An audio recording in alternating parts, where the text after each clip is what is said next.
How to remove account from Facebook. Hi everyone, welcome back to the channel. In today's video I'll guide you on how you can remove account from Facebook, so make sure to watch the video till the end. To remove an account from Facebook, which means a saved account, open the Facebook app, tap the three lines icon, scroll down. First of all, just log out of this account. Now even though I'm logged out of this account, there are two accounts for which my Facebook app has saved the password. So what do I do in order to remove these accounts? Well, to remove these accounts I just have to tap the gear icon from the top right hand side of the screen.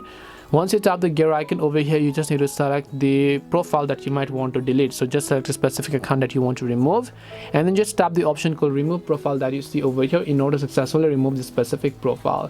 This way you can specifically remove account from Facebook. Hope this video was helpful, and if it did help you, then make sure to leave a like and subscribe to our channel. And if you have got any more questions, queries or doubts, feel free to also leave them down in the comment section. Thank you very much for watching till the end of this tutorial, and see you soon in our next video.